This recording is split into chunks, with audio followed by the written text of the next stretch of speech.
Assalamualaikum warahmatullahi wabarakatuh.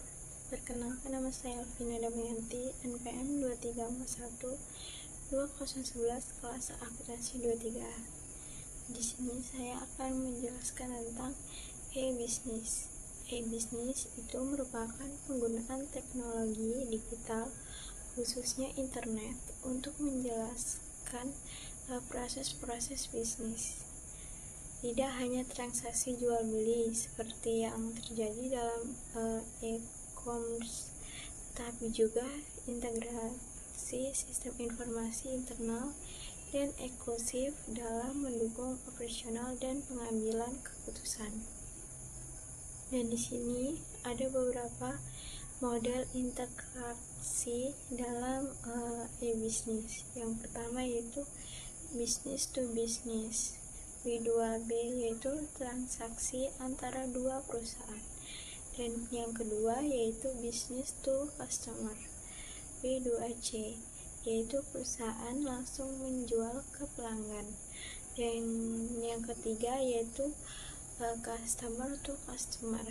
C2C yaitu individu bertransaksi ke individu lainnya. Dan yang keempat yaitu customer to business, yaitu C2B.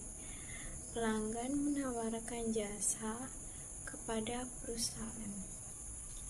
Dan di sini ada manfaat e-bisnis. Yang pertama yaitu menjangkau pasar yang lebih luas, bahkan secara global, mengurangi biaya operasional dan pemasaran, mempercepat proses bisnis dan pengambilan keputusan, memungkinkan personalisasi layanan kepada pelanggan, dan mempermudah kolaborasi dengan mitra bisnis.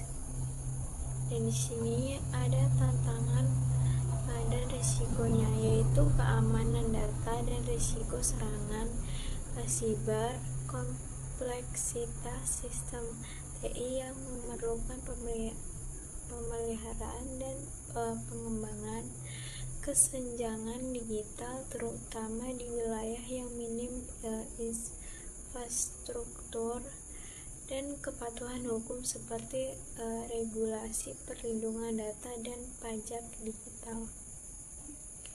Kesimpulannya yaitu e-bisnis telah menjadi bagian tak terpisahkan dari transformasi digital dunia usaha.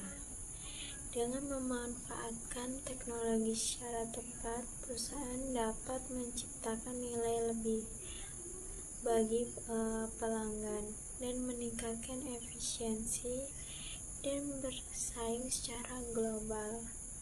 Oleh karena itu, pemahaman mendalam tentang e-bisnis menjadi penting bagi siapapun yang terlibat dalam dunia manajemen dan teknologi informasi.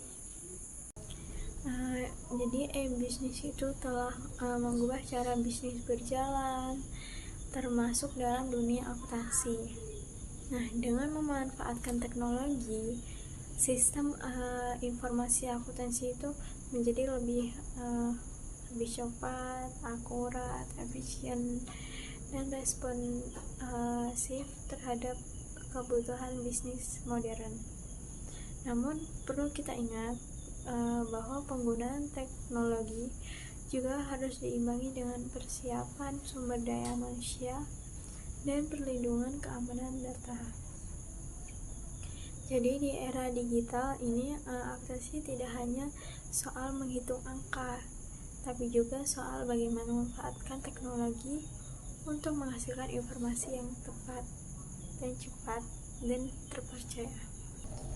Misalnya studi kasus, kita bayangkan sebuah toko konvensional, mereka mencatat transaksi secara manual, membuat laporan dengan Excel, dan menghitung stok satu persatu. Nah, ini memakan waktu dan rawan salah hitung. Nah, lalu toko ini beralih ke sistem e-bisnis. Nah, mereka pakai software aplikasi online, pembayaran otomatis masuk ke sistem akuntansi, laporan langsung tersedia, hasilnya pekerjaan lebih cepat, lebih akurat, dan pemilik toko bisa ambil keputusan lebih baik.